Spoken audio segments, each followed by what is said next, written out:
एक नबी का और गुलाम दिखाता हूँ, नाम है हजरत खालिद बिन वलीद। जोर से बोलो। आज भी यहूदियों और ईसाइयों के कलेजे पित्ते होते हैं खालिद के नाम से। इतना पुरजोर, इतना शहजोर, इतना बहादुर, इतना सूरमा खालिद, जनाबे वाला इस्लामी फौजों का अजीम जनरल। बोलो जोर से। इतनी हैबत थी खालिद की, अगर कहो तो सुना लूं। इतना दबदबा था उनका कि जब वो ईरान में इस्लाम का झंडा लेके पहुंचे, उस वक्त ईरान सुपर पावर था उस जमाने में, किसरा। हिम्मत नहीं थी, जैसे आज अमेरिका है वैसे ही ईरान था उस जमाने में। लेकिन खालिद बिन वलीद पहुंच गए दीन का झंडा लेके। सुभान अल्लाह, सुभान अल्लाह। और हजरत साद इब्ने अबी वक्कास, सुभान अल्लाह। और जोर से।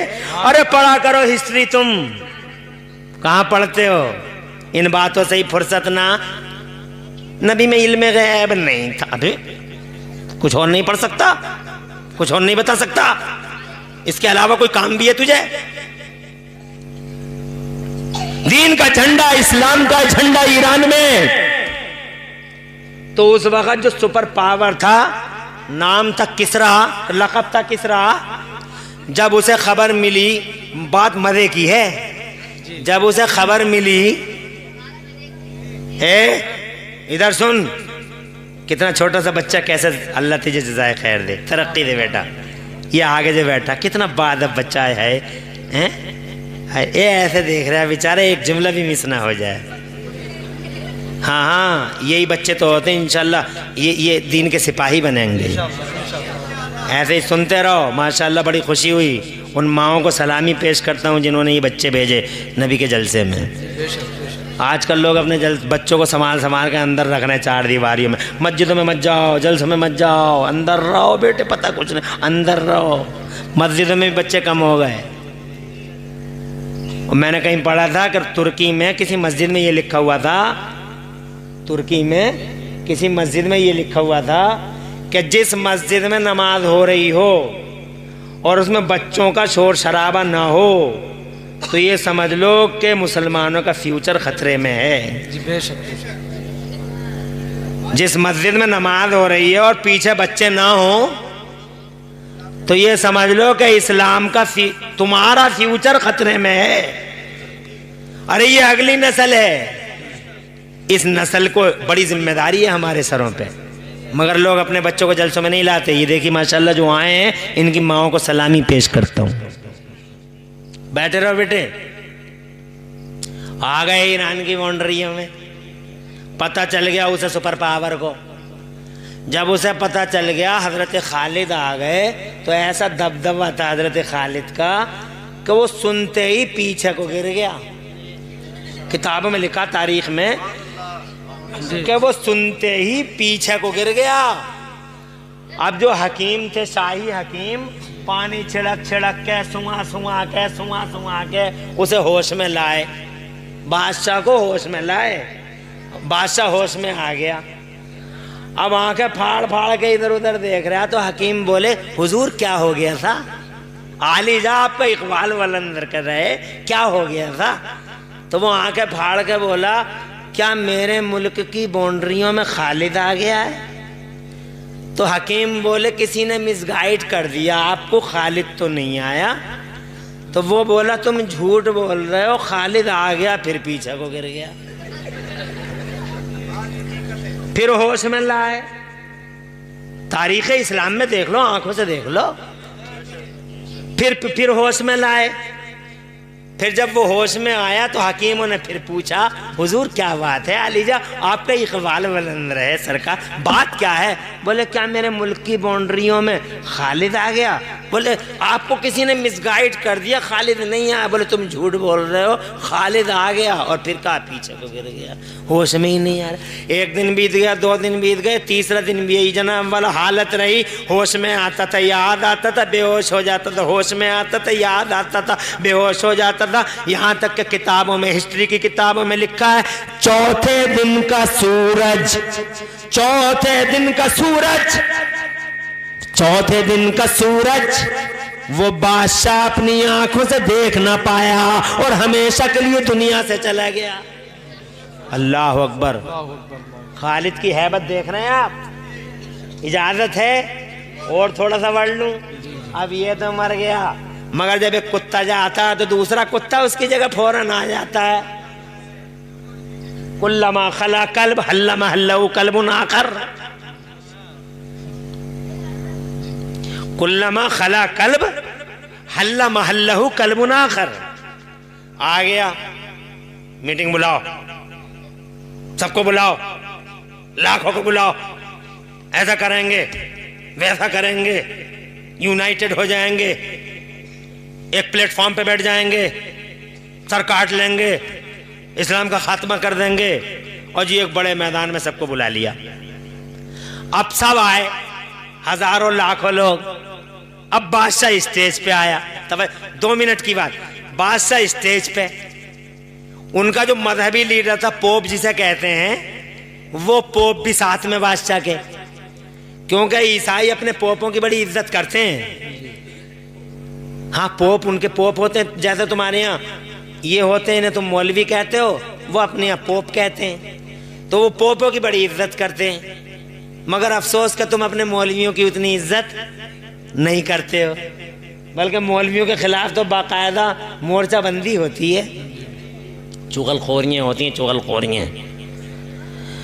अल्लाह का शुक्र है सींगनी को मुफ्ती अफरोज जैसा साहिब इल्म व बसीरत मिल गया। बेशक बेशक। खुश हो जाओ, खुशियां मनाओ, नेमत की कदर कर लो। जिंदगी में कदर करो, मरने के बाद नहीं। हमारे समाज में मरने के बाद कदर करने का चलन है कि जब मर जाएंगे तो चलेंगे, चादर लेके जा रहे हैं, चादरों पे चादरें, चादरों पे चादरें, पूरे गांव चादर। अबे क्या करेगा बे चादर का? वो एक ही चादर डाल के आ जाओ। अगर ये 10 चादरें जिंदगी में दे देते तो कुछ तो वो ओढ़ लेता, कुछ तालिब इल्मों को उड़ा देता। जिंदगी में कोई कदर नहीं, जैसे ही मरे, जैसे ही आंखें बंद हुई, चलो चादर लेके, चलो चादर। अबे मुफ्ती अफरोज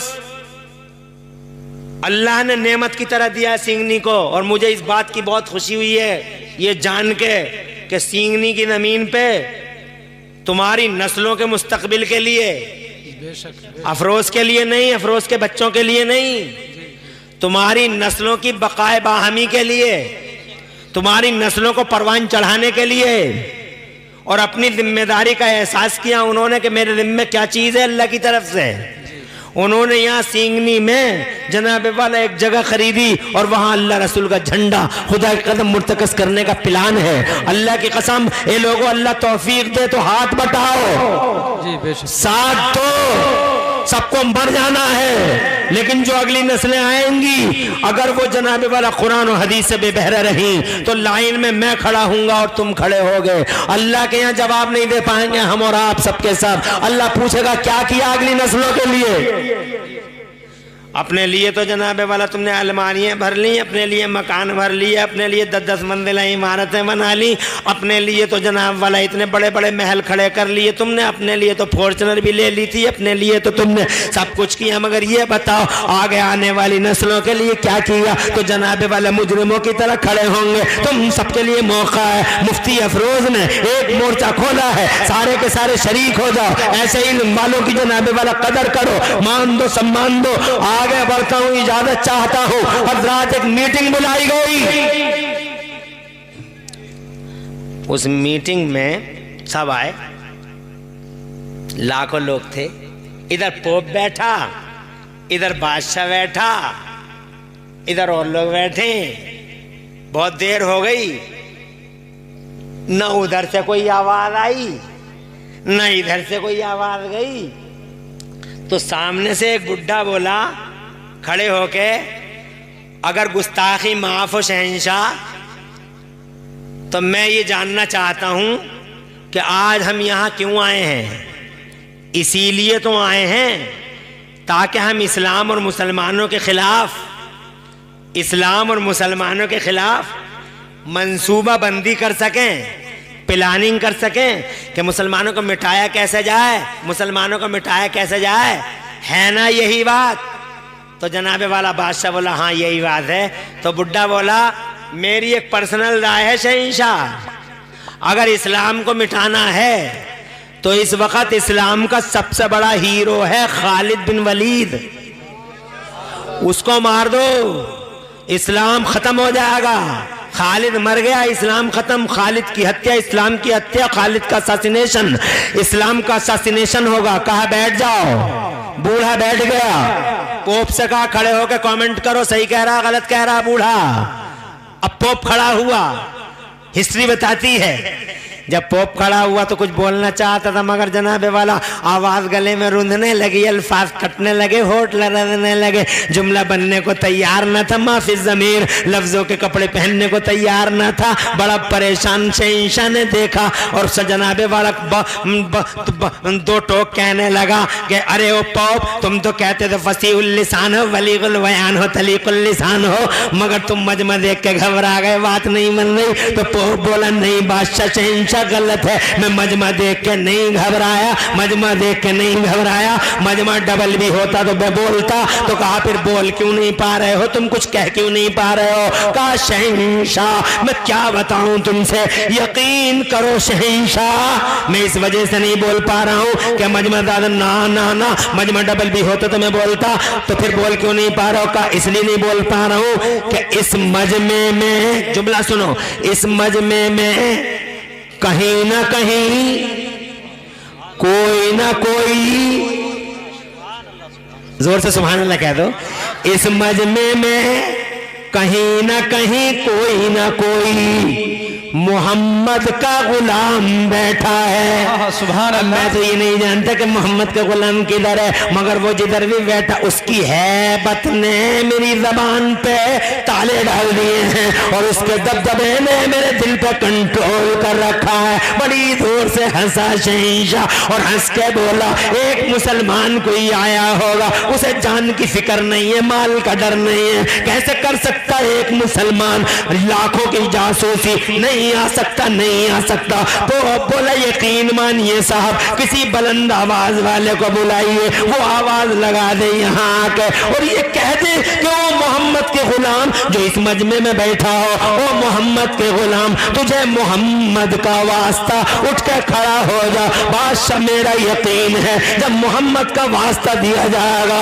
तो ना उसे जान का डर होगा, ना माल का खौफ होगा, ना औलाद का टेंशन होगा, उसे फिक्र होगी तो मोहम्मद की अजमत की फिक्र होगी, वो फौरन खड़ा हो जाएगा, तीर निशाने पे लगा। एक बुलंद आवाज वाला बुलाया गया, उसने आवाज लगाई इस पूरे मजमे में अगर कहीं कोई मोहम्मद का गुलाम बैठा हो, उसे उसके मोहम्मद का वास्ता, उठ के खड़ा हो जाए। ए लोगों, अभी जुमला पूरा भी न हुआ था कि बीचों बीच मजमे से पतला दुबला एक लंबा इंसान खड़ा हो गया, दाढ़ी का नूर बताता था कि मुसलमान है, जबीन का तकद्दुस बताता था कि मुसलमान है, माथे पे उभरी सादत की लकीरें बताती थी कि ये मुसलमान है। हजरत मोहतरम जैसे ही वो खड़ा हुआ, हजारों तलवारें मैदान में उभरने लगी। हजरत मोहतरम शहंशाह खड़ा हो गया, कहने लगा तलवारें सब अंदर कर लें, ये बहादुर है और हम बहादुरों को बड़ा रेस्पेक्ट देते हैं। इसे जनाबे वाला पूरी शान के साथ मजमे स्टेज के सामने लाया जाए। उस मुसलमान को पकड़ के स्टेज के सामने लाया गया। शहंशाह ऊपर, मुसलमान नीचे। शहंशाह बोला मुसलमान हो, तो नीचे से वो बहादुर बोला मुसलमान तो बहुत होते हैं शहंशाह, मैं अपने नबी का गुलाम हूँ। सुभान अल्लाह, सुभान अल्लाह। कहा तुम्हारी इतनी हिम्मत, कहा ये हिम्मत मुझे अल्लाह ने अता फरमाई है। कहा तुम्हारी ये जुर्रत और जसारत कि तुर्की ब तुर्की जवाब दे रहे हो, कहा ये जुर्रत और जसारत मुझे मोहम्मद रसूलुल्लाह ने सिखलाई है। कहा तुम्हारा नाम क्या है? बहादुर बोला नाम न पूछो बादशाह। कहा नाम बता। कहा नाम न पूछो बादशाह। कहा नाम बता। कहा नाम न पूछो बादशाह। हजरत मोहतरम इधर से इसरार है, उधर से इनकार है। इसरार और इनकार की इसी बाहम कश्मकश में आखिर वो बहादुर बोला नाम सुनना ही चाहते हो बादशाह तो कलेजे पे हाथ रख लो, कहीं ये कलेजा मुंह को ना आ जाए। शाही अंदाज में कर लो सर। और तुम तरह के साथ शहंशाह ने कहा नाम बता, तो ये कहने लगा मेरी माँ ने मेरा नाम खालिद बिन वलीद रखा है और अल्लाह के रसूल ने मेरा नाम अल्लाह की तलवार रखा है। हजरात ये सुना खड़ा हो गया, कहा तुम ही हो खालिद, कहा हम ही है खालिद। शान बेतनाई के साथ आगे बढ़ने लगे। शहंशाह से बोले किसी की माँ ने तू कोई बच्चा पैदा किया हो तो वो आए मेरा सामना करे और रास्ता रोक ले। कहने लगा शहंशाह कोई नहीं रोकेगा तेरा रास्ता, कोई नहीं रोकेगा खालिद, मगर जाते जाते इतना बता जा कि तेरी ताकत का राज क्या है, तेरी कुव्वत का सेक्रेट क्या है, ये बता जा। पर राज क्या है तेरी हैबत और दबदबे का? तो जनाबे वाला मुस्कुरा के खालिद ने कहा मेरी ताकत का राज मेरी टोपी है। माशाअल्लाह माशाअल्लाह। मेरी ताकत का राज मेरी टोपी है। हैरत वाला है, हैरत। शहंशाह बोला क्या है इस टोपी में? तो खालिद मुस्कुरा के बोले मेरी इस टोपी में मेरे नबी का पाकीज़ा बाल रखा हुआ है। सुभान अल्लाह। उसी बाल की हैवत है, मुँह मुबारक का दबदबा है। अब जनाबे वाला एक सेंटेंस में ये पूछना चाहता हूँ आपसे। आप मुझसे कह रहे थे मीलाद कुरान में दिखाइए, मैं कहता हूँ नाखून कुरान में दिखाइए। और अब मैं खालिद बिन वलीद से पूछता हूँ, तवज्जो है? ये सुनाने का मकसद सिर्फ इतना ही था। मैं सैयदना खालिद बिन वलीद से पूछता हूँ हुजूर आप पे हमारी जान कुर्बान, ए इस्लाम के मुकद्दस जियाले और दीन के मुकद्दस शहरादे, मगर ये तो बता दो आपका दबदबा भी रहा, हैबत भी रही, यहूदी भी कांपे, ईसाई भी कांपे, मगर हमारे सरताज सैयदना खालिद बिन वलीद आका हमारे, आप इतना बता दें कि जो आपने टोपी में मुस्तफ़ा का पाकीज़ा बाल रखा तो ये तो बता दें हमने तो पूरा कुरान पढ़ के देख लिया, पूरे कुरान में कहीं दिखाई नहीं दिया कि नबी का बाल टोपी में रख लिया जाए। पूरे कुरान में कहीं नहीं दिखाई दिया कि नबी का मुंह मुबारक टोपी में रख लिया जाए। पूरे कुरान में कहीं नहीं दिखाई दिया कि नबी का नाखून कब्र में रख लिया जाए। तो हम आपसे पूछते हैं कि आपने जो बाल रखा है तो कौन सी किताब में देखा है? तो खालिद का किरदार कहता है ये बात तुम्हें किसी किताब में नहीं मिलेगी, ये बात अगर कहीं मिलेगी तो मोहब्बत रसूल की किताब में मिलेगी, ये बात किताब मोहब्बत में मिलेगी। किताब